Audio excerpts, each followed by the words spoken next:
here to welcome ICAN and the journey to becoming a chartered accountant, Institute of Chartered Accountants of Namibia. Let's give them a round of applause.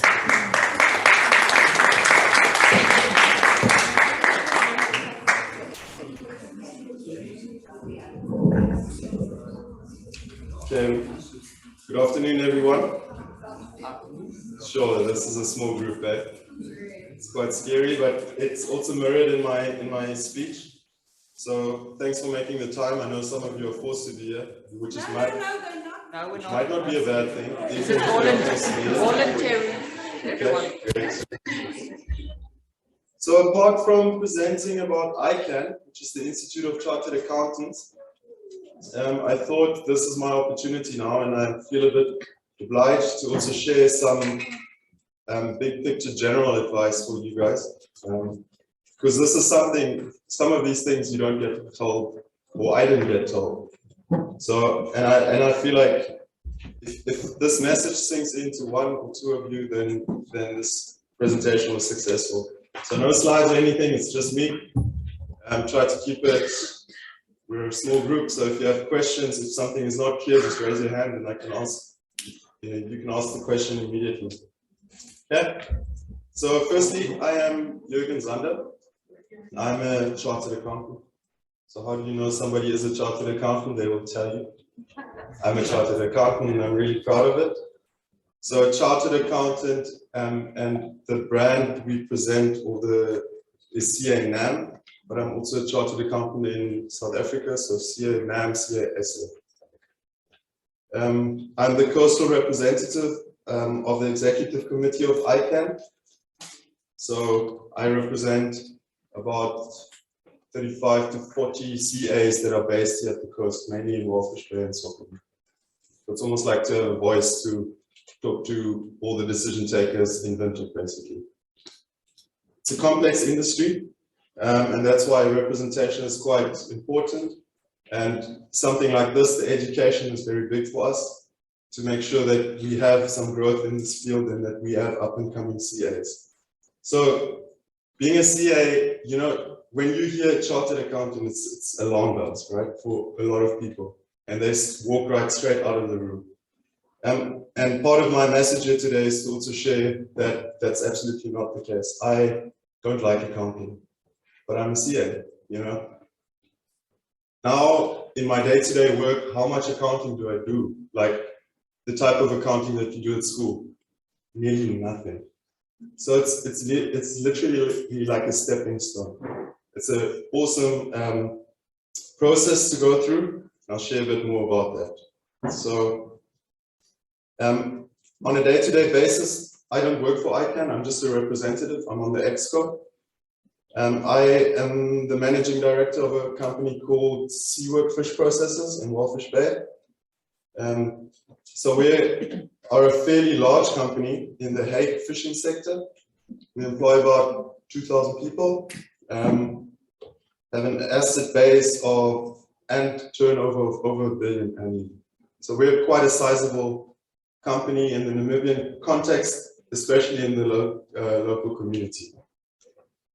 So choosing a career that is super exciting, but must also be so damn confusing. I mean, you guys are bombarded with all these ideas and perspectives.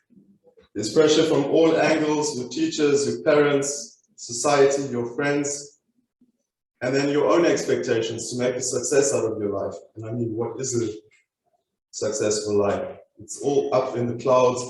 And you are now forced to take a decision.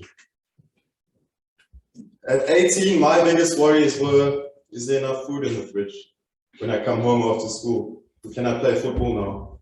And I want to look cool on Friday evening when I go to that party. Where these career big, and at the same time, you must be there to take these big career decisions that impact the rest of your life. That's super confusing. And the reality of all of this is that there are actually 30 and 40-year-olds that still don't know what they are doing or where they are heading. So this confusion shouldn't be a bad thing. It should fuel your curiosity. The presentation that was before me, that guy, presentation spot on. basically that I don't need to say much more. That is what you have to do to be a CA. Because like he said, a lot of CAs actually end up becoming CFAs, being active in investment markets. So that is one small part of what you could become as a CA. That could be one of the excellent opportunities. When I had to choose a career as an 18-year-old, I would never say I'll work for a fishing company. I mean, come on, who takes a decision like that, end up in fishing in Namibia? When you're a youngster, I wanted to be in Cape Town, I wanted to live the life, maybe overseas. I'll also share a bit of my career so that you also understand that I went through the same struggles, same way of thinking, until I ended up where I am.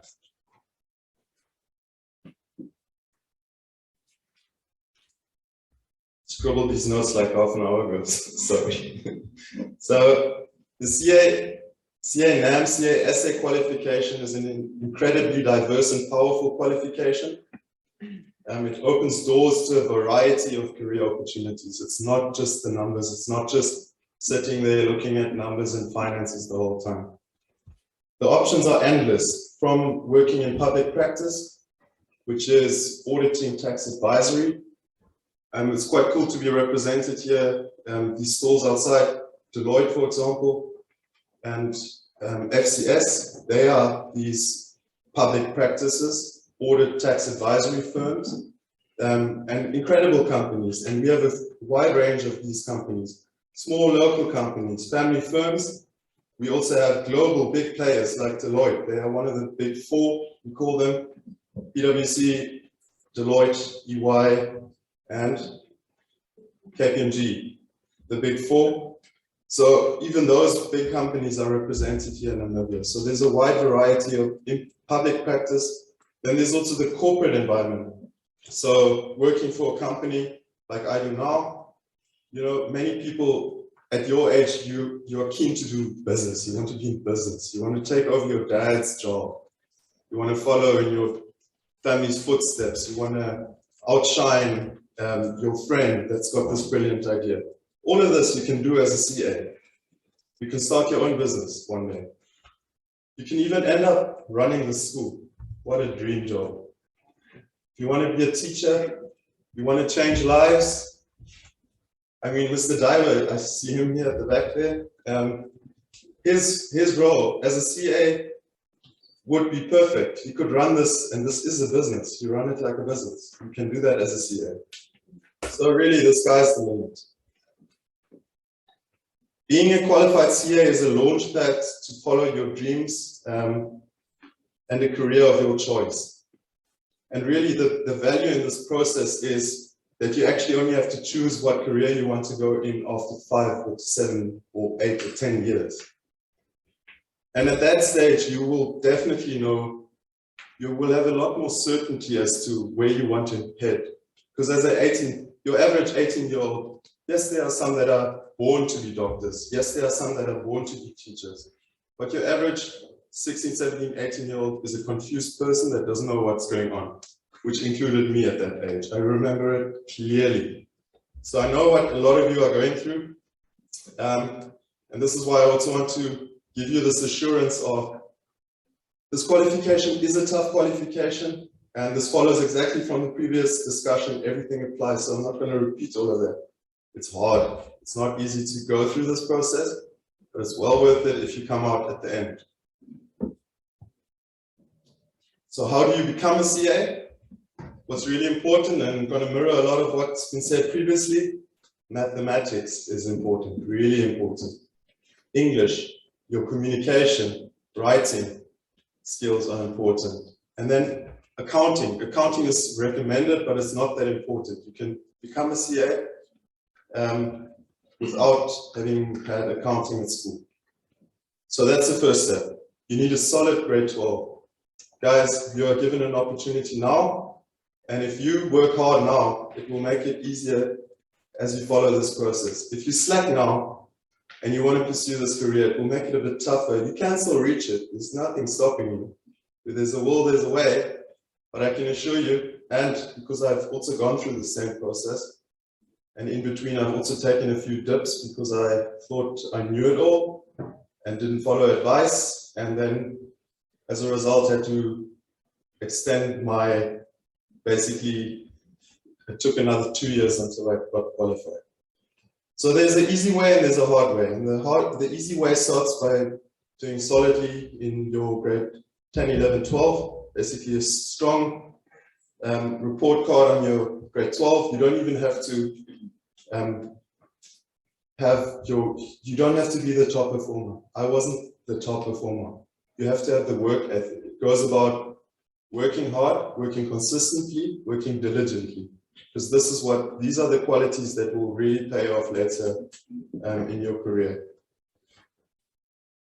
So the harder you work up front, the easier it will be later. Then the second step is your undergrad degree. So there are accredited universities. I've got pamphlets there at the back as well. The guys, the accounting firms, they can also share a bit of information on this. There are different courses you can take. Some are accredited, some are not. So firstly, you have to have an accredited undergrad degree, which is usually a 3-year degree. You can even pursue this via UNAM that are here, or UNISA, or the likes of the South African universities. But if you do have a degree that's not from an accredited university, you can also do a bridging course. So there are many ways to get to this destination of becoming a CA. So those are the fundamental ones. Then we come to the postgrad. Postgrad, you need to have an honors degree, basically in accounting. So it's at an accredited university, it's the CA degree, basically with the honors is 4 years. If you pass it the first time out. Okay. Then, and this is probably the most valuable, then the next step is your practical experience. It's almost like becoming a doctor. You cannot become a doctor. We cannot set you free on the world if you don't know what you're doing. So you need to practice in a safe environment, but that you get the necessary exposure to become a person that operates independently as a CA under the brand outside in that world, in that wide world, which is quite the process to go through. And your normal practical experience ranges between 3 and 5 years, depending on what you, for example, the CA route, there are 2 extremes, and they are in between, there are variations. You can directly after school start working for one of these firms if they see your report card is quite good, and you convince them that they give you a bursary for you to study while you do your practical experience. So you can do that simultaneously. The normal way for any, or the privileged way, would be in the easiest way, would be shortest way to qualify, would be to have to finish matric, to study full time, and then to do your articles, which is your practical years in 3 years. But these 3 years are like, with hindsight, the best thing you can go through. This is like, my dad used to always tell me, it's a pity that you guys didn't get to go to the army. And why did he say that? He said it because exactly when you come out of school, you don't really know what you want to do with life. And this time at the army, just as that time that you need to mature a bit, to get a bit of discipline and structure in your life, to be able to take mature decisions on what do you want to do with your life, because you won't necessarily know this at ages 16, 17, 18. So these practical experience years are quite cool because, and especially if you do them, I speak from practicing in public practice, which is an auditing firm. You can also do your articles at a bank, or for example, an investment house, like the previous speaker. But that is very specific to that one line. Whereas if you do it via an audit firm like Deloitte, FCS, PwC, Ernst & Young, you get this beautiful experience of, especially in a small country like Namibia and these small businesses, you walk into basically a different business every second week and you see what they are doing and how they run their business. So, and this again goes back to the previous speaker that said, it's all about curiosity. So how much do you want? How keen are you to learn and get to know how different businesses operate? What makes this business tick? Why are they more popular? Why do they make more money than this company? And this is what this whole practical experience is about. So it's a lot of, in that time, it's a lot of number crunching. It's a lot of going through their records because it's auditing. So, and the auditing process is basically understanding the firm's accounting. And unfortunately, they use trainees, which are the guys getting the practice, the practical year experience, and you don't earn much money. You put in many hours, but you get this really valuable experience that will really kickstart your career. Yeah, it's just priceless. I hated it when I went there. There were a few times that I thought of quitting.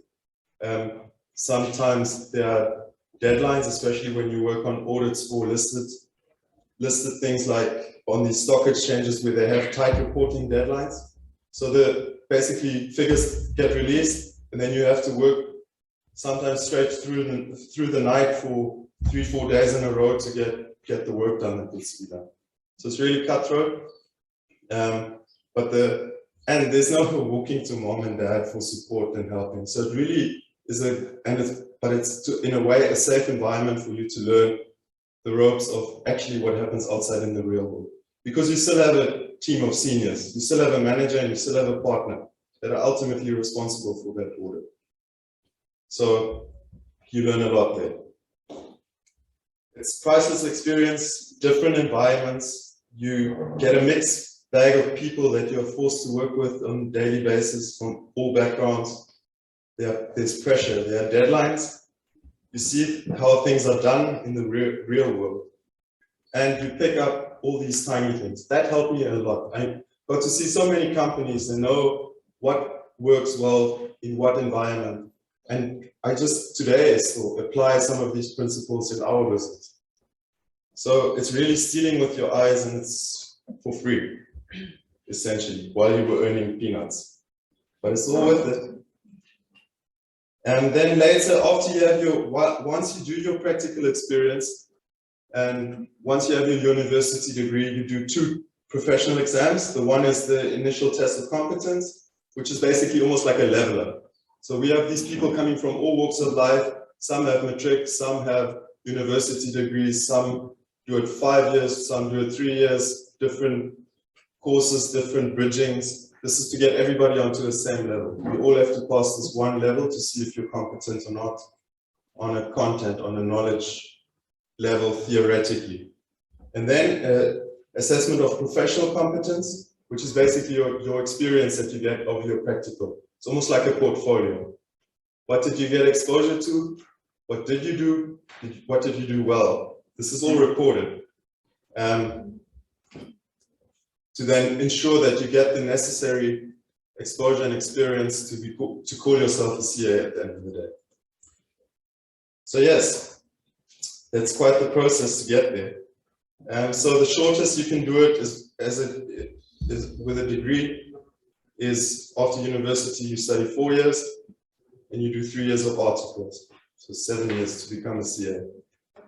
Some people take 10. I took 8.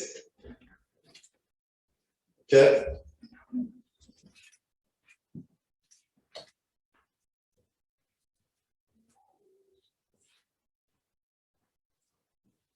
So the process to become a CA is really a process. It's not easy, and otherwise many people would be doing this. And maybe this is also a good point. I just read a report last week. There's a massive shortage of CAs. So this is globally. So we become hot property. And the better you perform, the more money you earn. There was a lot of questions about salaries and money. How long is a piece of rope? If you become the CEO of one of the multi-billion businesses, they earn crazy amounts of money. You see that those figures are to some extent public. So really, the sky's the limit. How hard are you willing to work? What are you willing to sacrifice? Because there's also a balance. I mean, I can work day and night, but I would sacrifice my family life. So there is sort of boundaries that you have to, decisions that you have to take as an individual also. What do you want, where do you want to end up in life, and what's comfortable for you and what's over your head. So that's really as wide as it goes as a CA, and salaries, scales. So, but as a junior, similar to the previous speaker, you start on a very basic salary. It's cutthroat. It's a tough way. Once you're qualified and you have a bit of experience, and I'm talking about 3, 4, 5 years of experience post your qualification, then you start becoming hot property in the Namibian, South African, and international markets. So this process is very much a character builder. It's like a corporate boot camp. And so this compares really to this army process that my dad was talking about. This pity that we don't get the opportunity to get a bit of army, a few years of army behind our back. So this qualification, the cool thing is also it's internationally recognized. It's like a passport, really. So I, for example, worked for Ernst & Young on the Channel Islands for 3 years because I was convinced I wanted to end up like him in this investment banking environment. But like he said, exactly for that reason of there's no reward. It's relentless, relentless, relentless hours. And what are you doing this for? I'm making a lot of money for sinking rich people in Europe that I don't know. And so I felt like my calling was come back to Namibia and to try and make a difference here. Everybody has a different route. He's happy in his. I'm happy stepping away from that cutthroat, crazy hours work, because even he works crazy hours as a portfolio manager. Whereas for me, for example, my family life is also important. So those are the decisions that you have to take along the way. And I thought initially, and this is what I wanted to also show, it's a process. I thought banking and investment and portfolio management is my direction. I need to do this, I need to pursue this. I didn't get the exposure here in Namibia, and that's why I went overseas. I did it for 3 years, and I realized this is not for me, and I can still change. And look where I'm now, I'm in fishing. It sounds a bit fishy, but it's actually really rewarding. My day-to-day work is so diverse. It's a pleasure to work with the people. It's also your team of people that you work with. I work with 3 CAs. I work with brilliant business people that think smart. We do cool things. We do things that impact lives. So it's, from that perspective, really rewarding. And I've mentioned that there's a global skills shortage of accountants. So it's a very sought after qualification, and it makes it a lot, I mean, it's not easy for people to travel and just get work overseas, but the qualification makes it quite a lot easier. Especially the auditing firms overseas, they make plans to get work visas in place. And it was very easy for us to pack up and move overseas, stay there for 3 years before coming back. Then you can be guaranteed to enjoy some of the best professional development opportunities. So like I said, the cool thing about Namibia is we're a pretty small country. So, and there's a massive skills shortage, meaning that if you pursue this career and your training will be next level. In a small firm, these small firms like Deloitte, when I say small, they are small companies, local companies in a global powerhouse company. So they've got this access to all this knowledge and these resources. But you here in Namibia, there's so few CAs that the exposure that you get as a youngster is incredible. So in some instances, for example, if like for like somebody as a trainee, in my second year, I ran an audit, for example, from start to finish by myself. That would never happen if you, for example, study in the UK. You'll be doing one thing basically for half a year on one client, because the companies are so big, these big funds and everything. And then, of course, yes, you will also be assured of a financially secure future, because that's always your question. How much money. The demand for CAs is massive. I've mentioned that. You will be better prepared to be a leader at a much earlier age. And I mean, I am 36. If I look at, and I just today looked at the other MDs of the fishing companies, the youngest one is 51, and I'm 36. So that just goes to show that a qualification like this and the process that you have to go through, yes, it's tough. Yes, it took me 8 years to get there, but it's well worth it because it prepares you for the real world much better than other qualifications. So I'm not here to present myself, I'm just trying to make it tangible, this career and CA and what you want to become.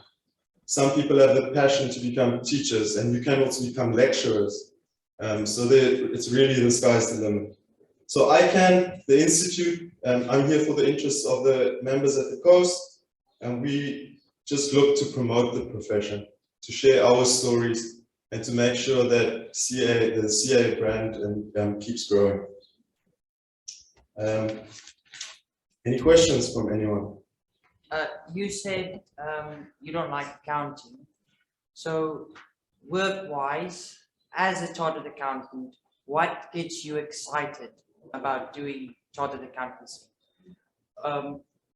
What gets you excited to wake up in the morning and go to your job? Because the way I see chartered accountants is sitting at a desk in front of a computer with numbers on the screen. What makes it exciting for you? Okay, so what drives me is that target, that challenge. So it's more the result. It's like, I'm also a keen cyclist. I train a lot. I train 10 hours a week. I don't like the training always. But if my training is disciplined and I do the hard work, consistently disciplined, then I will enjoy my race and I will excel. This is accounting. If I do my work now and I pay attention in class and I understand accounting, then accounting later becomes simple, it becomes a game. And I like playing the game.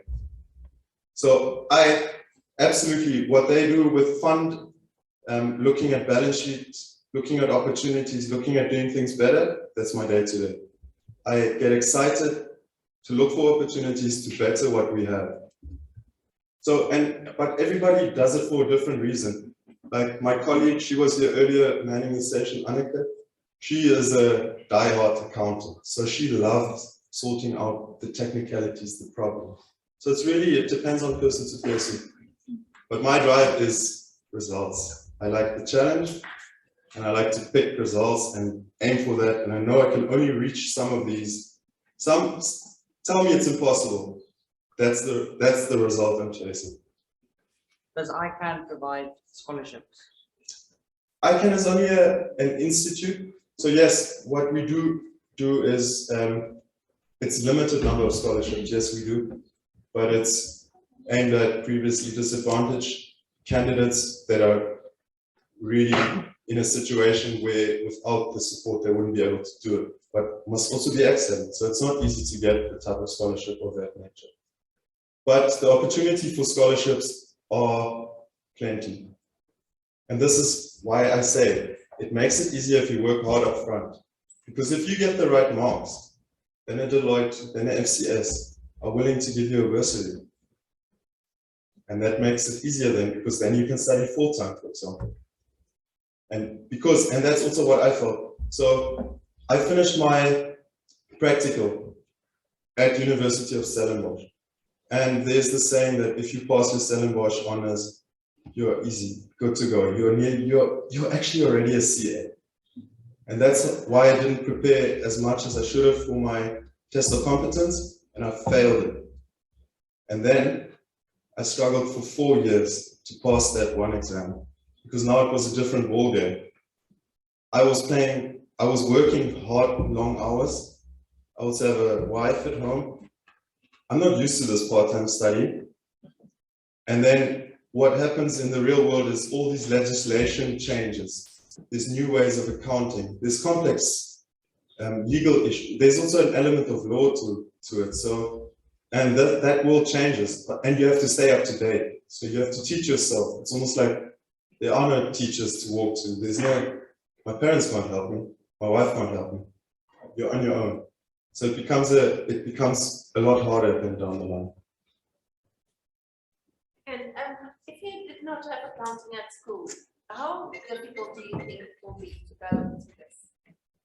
Not at all. It's more important is to be good at maths, to be good at English, so communication skills, especially written communication, emails. But accounting, I mean, accounting is so easy. No, it's not. It is very easy. Later on, it is really easy.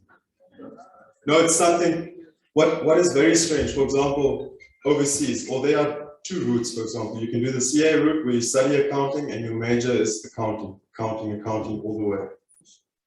And that is really the most valuable qualification if you ask me. But there's another route, which is ACCA. So you can study in the UK, for example. I had friends that studied like a BA, and they end up being CAs. So it's a much longer route, but it's possible. Takes a lot longer. You obviously have to learn a lot on the job there. On my question, if I were to do an econ degree, would doing ICSI and AS level accounting help benefit me with my studies or not? So again, the higher your level, the easier the process will be. So if you do it at the highest level, I don't know what you call your levels, the highest level is what you want to be aiming for. It's also to a degree dictated for many of these courses. You won't get university admission if you don't have a higher level maths, for example, at Stellenbosch University or UCT, for example. So, but it's not, again, you can do an alternative course in accounting, like another university that's not accredited. Say you get a diploma in accounting or bookkeeping, and then you do a bridging course at a university to be able to still get that undergrad accredited degree. So that's possible. There are many ways to do it. When you finished your ITC and your APC and your articles, are you recognized internationally? Like, is it guaranteed that you can go overseas? Well, yes. So it also depends on you. It's how hungry are you. But yes, they without hesitation accept if that's your question. Especially, so it's almost like the Namibian dollar linked to the South African rand. We are piggybacking a bit on a better structure and system in South Africa. So, but automatically as a CA NAM, you are CA SA, and with the CA SA, you can go anywhere. Anything else? So I don't want to scare you. It's a long process. But it's a journey. It's very much about, don't be afraid to take a bold move, pick something that's maybe slightly above your head, but it's in reach, and you've got time. Time is like my colleague or the previous accountant here, or the guy that did the finance presentation said, you've got time. You've got 20 years. I'm 2 years younger than him. You've got 20 years on us. You've got plenty of time to take your decisions, to make mistakes, to learn from them, to pick up the pieces and to try again. All right? And very important, the opportunities. We always think the grass is greener on the other side. I've spent time in South Africa, I've spent time overseas, and we have a beautiful country with plenty of opportunities right here on your doorsteps.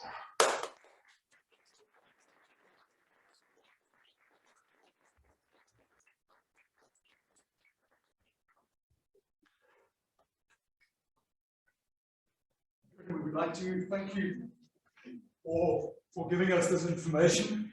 I mean, it's really inside information because he is the husband of one of our teachers, Mrs. Zander, who's teaching our grade R.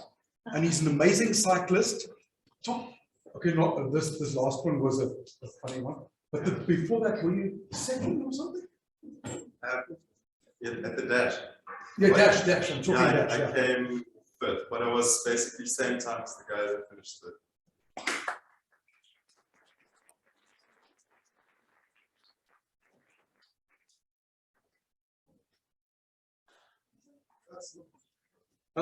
So as those of you that were here last night, and you know that I was in HR management. So I knew exactly who was earning what in a company. And I knew exactly who was earning what of the Australians in the company. So, so I'm not going to put you on the spot, but could you maybe out of your institute, what would be the average monthly remuneration of a CA with, let us say, 10 years experience? Yeah. Again, it very much depends on how hungry you are and how much responsibility you take on and where you end up in what country. It depends a bit on opportunity as well. Okay. But 10 years experience, you could be looking at 100K plus a month as a base. Yeah. As a basic. 100K plus as a basic. So every month, it's not once a year, it's every month you get 100K. There's a bit of tax. It was about half of what some of the Australians got, CAs also. And our CAs would be recognized in Australia and in New Zealand, yeah, as Jürgen said. Thanks a lot. Yeah. It was